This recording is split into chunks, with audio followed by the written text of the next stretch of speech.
Welcome to another episode of Entrepreneurs Creating OMG Moments, where we are talking about the big and bold things that people do as they start their business, grow their business, and expand to where they want to get to.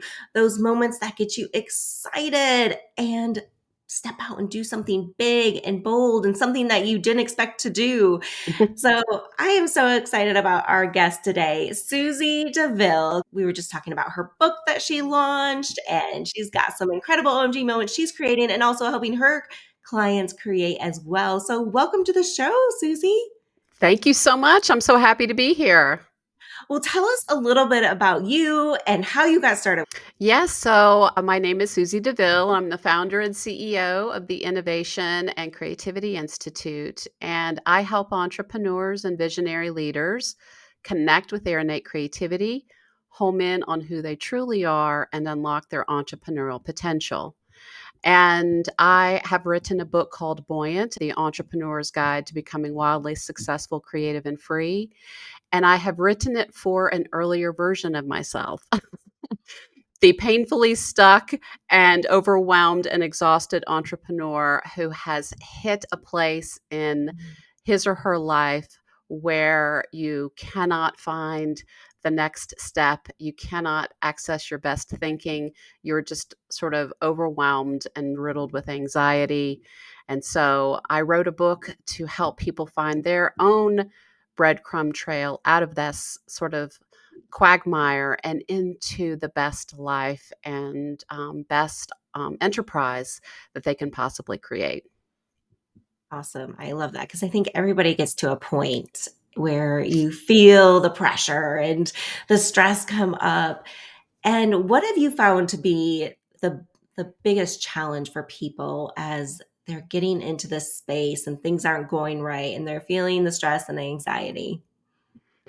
The biggest lie that we are taught as entrepreneurs and everyone really in our culture is that in order for us to obtain the success and the freedom that we crave, that path is paved with hard work, discipline, productivity, and delaying pleasure and fun and Mm. play. Things like we can sleep when we're dead and all those jolly expressions. And Yes. so we tend to absorb that into our being. And that is sort of layered on top of what happens during our early socialization, which is messages that we get from parents and teachers that we need to buckle down, we need to work on the things that we're not great at, we need to sit up straight and, don't talk to your neighbor and sort of live in this very sort of narrow world of overachieving in order to receive some kind of nod of appreciation and acceptance from parents and teachers. And so this puts us very early on this track that we believe that I need to keep achieving and doing things in order to get the gold star. Mhm. And that follows us into our enterprises and into our work as creators and entrepreneurs. And when we couple that with what the brain does, which is to try to reinforce in us on a daily basis that there's not enough and that we're not enough, that sort of 1-2 punch can put an entrepreneur on this sort of gerbil wheel of thinking I have to just be in motion 24/7. I have to look around at what everybody else is doing and do that too, and rise to the level of everybody else's expectations and put duty and Mhm. obligation first. And that just creates this sort of perfect storm for not only burnout and overwhelm, but we enter this sort of white knuckling world of trying to achieve perfection, which of course is impossible. And we become really, really great at sort of starving ourselves from the things that we love to do and from what brings us alive, and we forget those things. So there is a path back out, and it's not the path that we normally would think. And if you had told me 10 years ago, oh, Susie, here's the key. The key is to tap into your innate creativity, I would have just laughed you out of the room. Yes, I can so relate because, like, one of my defaults, high achiever, always constantly pushing. And I've learned through taking different programs and things how that's impacting. But I also, I grew up on a farm where my dad would work 16 hours a day. And the meaning of hard work had a different meaning for me. And throughout my corporate career, I work 60 to 80 hours a week and we'd go on vacation. My husband's like, I'm going to throw your phone in the ocean if you do not get off your phone. And it was just ingrained in me to constantly have to check in and be there. And partly because I was in a role where we had to be there. But I also value travel and vacations and things like that. And so being able to figure out that balance isn't always easy. And I think especially for some people who, are that type of person where they're always looking for accomplishments and the high achiever, looking for the next thing, it can be really difficult to step back and give yourself that time and that space and that creativity. And I love that you said the creativity, because I know that's what the book is about. And you're a very creative person. And I used to always tell myself, I'm like, I'm not a creative person. Mhm. I don't have any creativity. And I always thought of creativity in the sense of artistic ability, right? Yes. And I have learned that I'm a very creative person. It just comes in a different way. I like to be creative about figuring out strategies and doing different things that are in a different type of creative sense, right? And so I think everybody needs to find that creativity. What have you found has been that thing for you that really stands out and helps give you that space and that creativity? There's so many things that I wanna respond to. I'm trying to pick which Yeah. one I wanna go with first. So, first of all, you are I mean, not only throwing the phone in the ocean, but me along with it, because everyone was like, "Where are you? You're not here." Mhm. Right? And we do that. We will disappear in front of people's eyes, and we'll do that also to ourselves. So, let's talk first about this myth that I'm not creative and that being an artist has to do with being able to reproduce something that's in the real world in a realistic manner, which is what I used to believe. Most people, when you say, "Are you an artist?" are like, "Oh my gosh, no."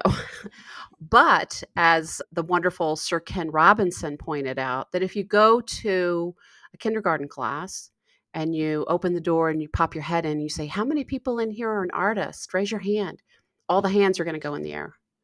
If you Mhm. go into a fourth grade class or a fifth grade class and you say, "How many people in here are artists?" Maybe two or three people will raise their hand. So what happens is that we have early experiences with art that don't necessarily go well because maybe the teacher, this happened to me, said, "Draw this horse," and my horse looked like a coffee table, and I was Miss A plus, gold star.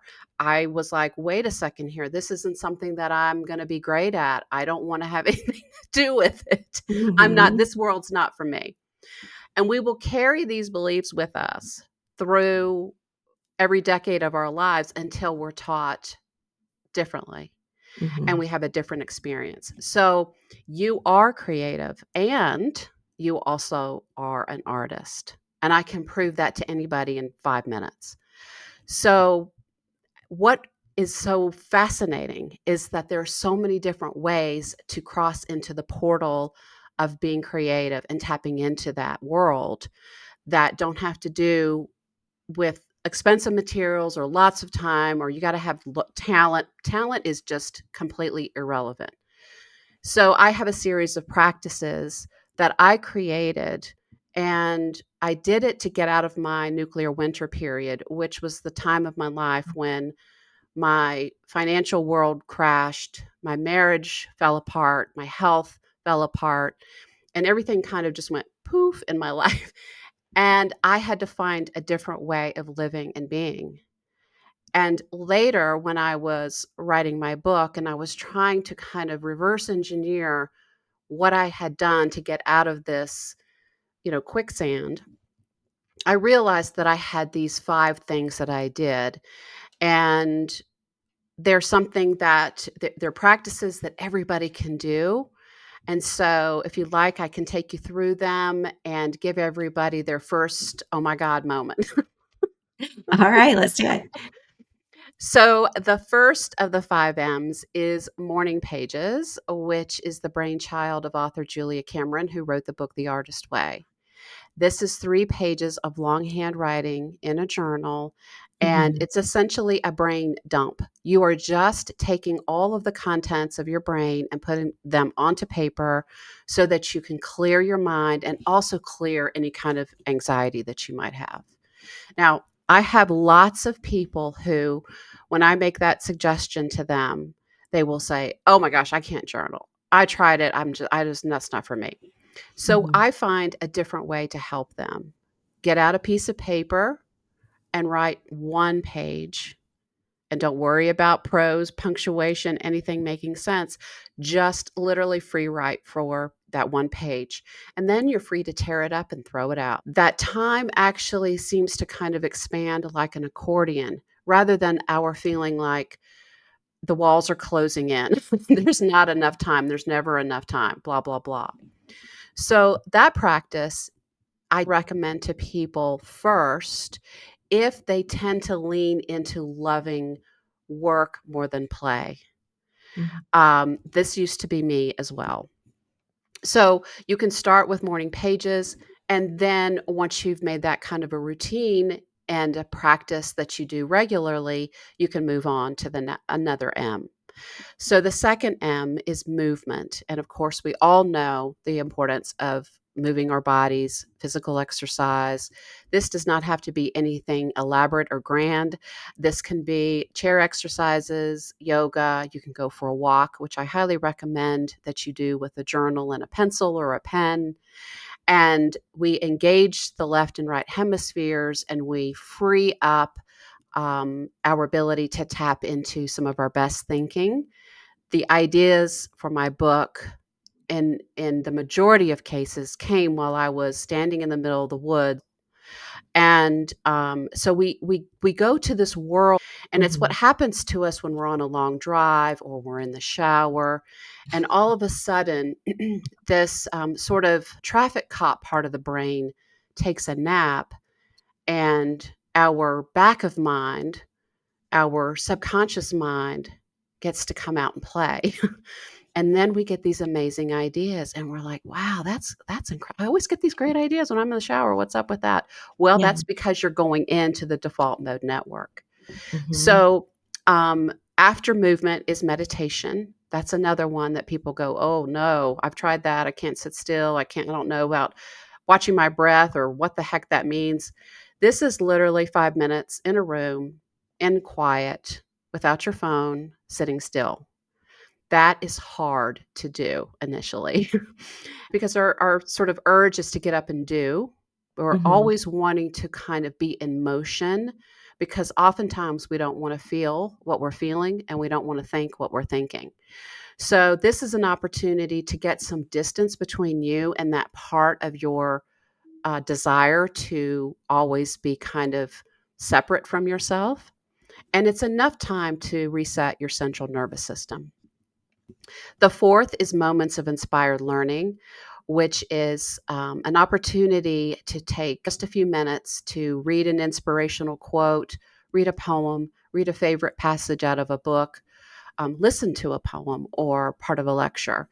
And it's a wonderful way to kind of commune with fellow creators.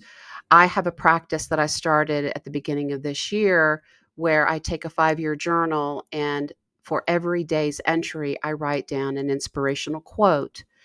And now that I'm almost at the end of this first year of doing this, and I leaf through these pages and I see all of these quotes, they're starting to talk to each other, and I'm starting to connect dots among what appeared initially to be disparate chunks of information.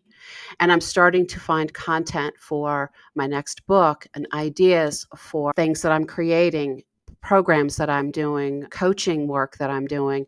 All of a sudden, all of these ideas are sparking from a very simple 2 or 3 minutes in the morning. Mhm. And the last one, which is the one that all my hard charging entrepreneurs fight me on, is making something.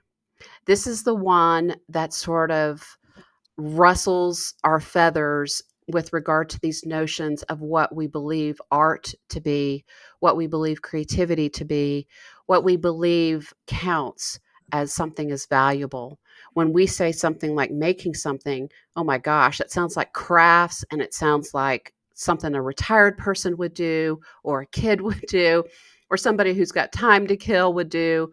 But it doesn't seem like it has any value for me as this very busy person. But what it is an opportunity to disappear into a world that we very rarely access. And we cross this threshold and we go into this place of not here and not there. And the key is that we have to be moving our hands. The key is not what we make. The outcome of the 5 minutes of making something is irrelevant. It's the time in the sort of crucible of transformation and of becoming, and we can actually feel it in our bodies. And I have a series of very easy ways to get started with this. You can get a piece of paper, you can sketch something. People are going to go, "Oh my gosh, I can't sketch." Yes, you can. Because you will learn how to see when you start to sketch something. It doesn't have to be fabulous, but you will feel something physical in your body. Three-piece collage. I will look for things that stop me in my tracks, whether it's a word or a color or an inspirational quote or an image, and I'll save those and then I'll create little simple collages with them. And that helps me remember, oh, right, this is important to me. This thing that maybe I have forgotten, that when life got busy, I stopped doing. We get reconnected with that and we can remember, oh my gosh, yes, this is what makes my tail wag. This fills me with energy and joy. I want to bring this back in. You can garden, you can make a salad, you can make a sauce. I mean, just whatever it is, it doesn't have to be a long period of time, but it is the time that we spend in this brief zone that sends a taproot down into our intuition. The intuition that we, by the way, regularly ignore. We always have intuitives, but we're brilliant at blowing them off. And this practice helps us not only tap into it, but to listen to it and to start to follow it. That then sets us on a whole new path of willingness and increased energy and a new sense of being able to understand where we may need to have some boundaries and start to separate ourselves from other people's expectations. Yeah, absolutely.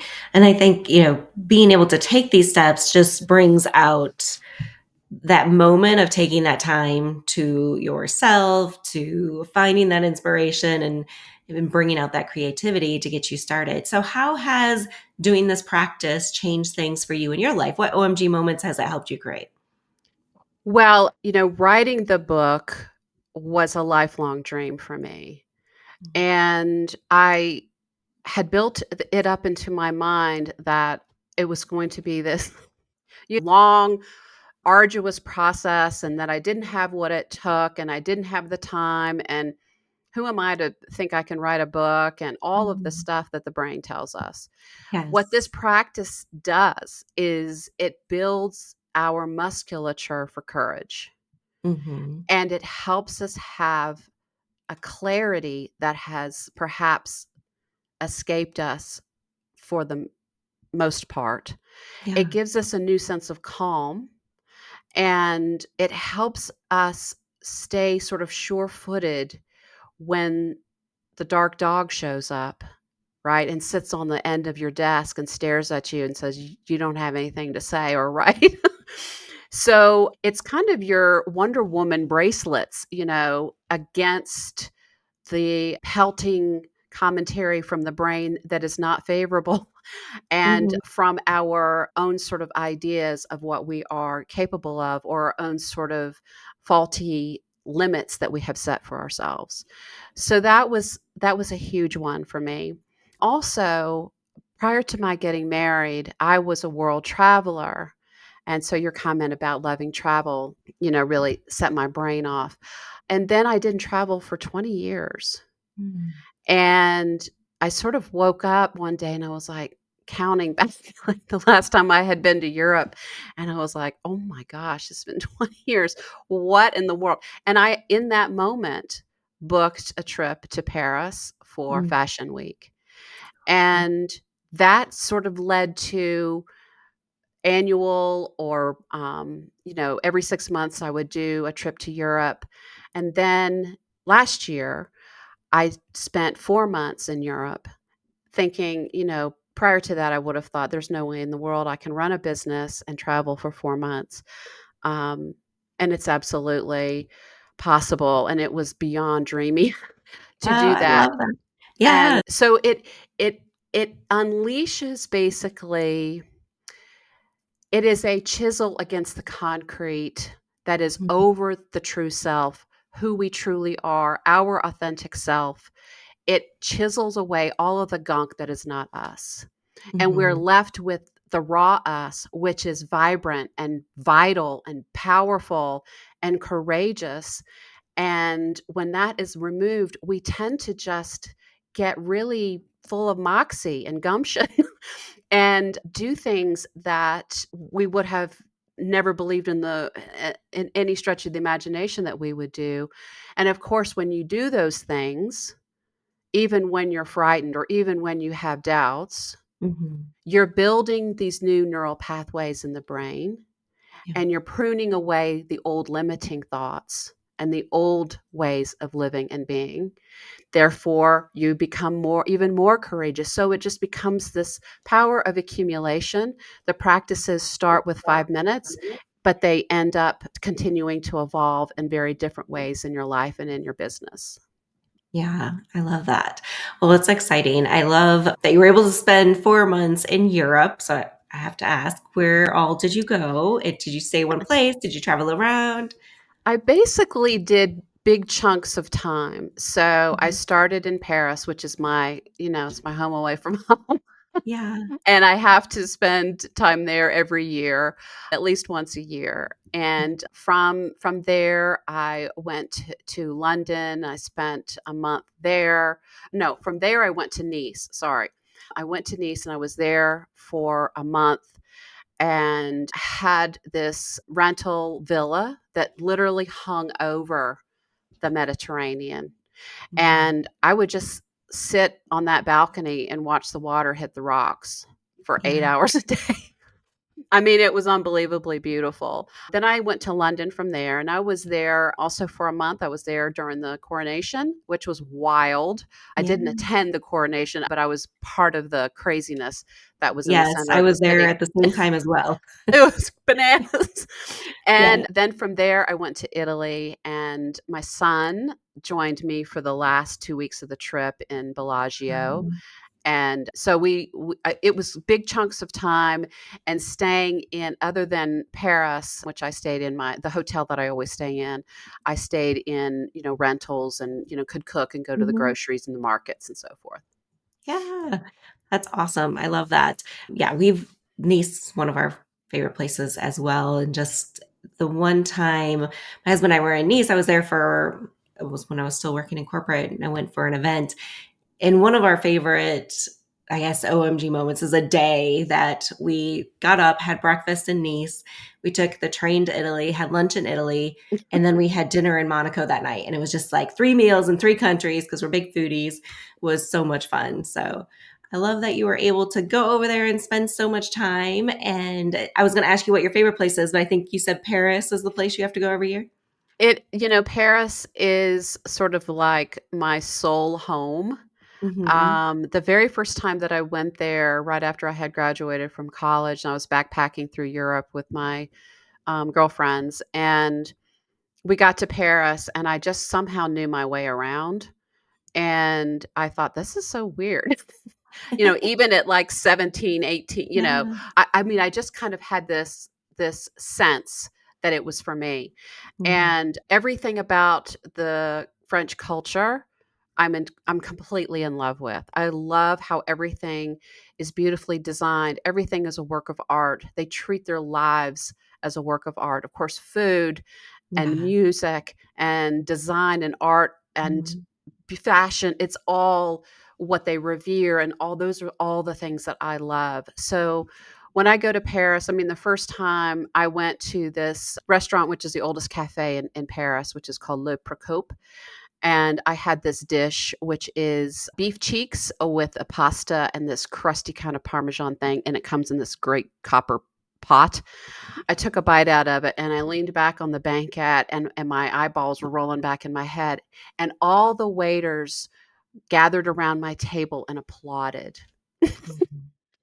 because they love, and that's what I love about the French. They love someone loving life or appreciating great food or a great glass of wine or a great moment, whatever it is. Yeah. So Paris is numero uno, but I love all of the places in the world. I mean, I would I would just I would be hard pressed to pick a top 10 actually. I love it Yeah. all.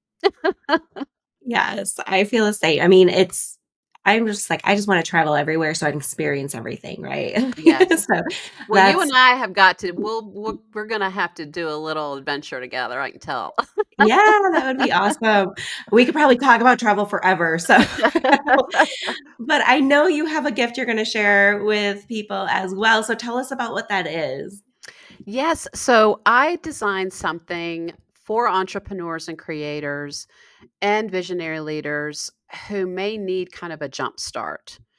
And it's a free toolkit. So if you go to my website, which is innovation and creativity institute.com, you can download this toolkit.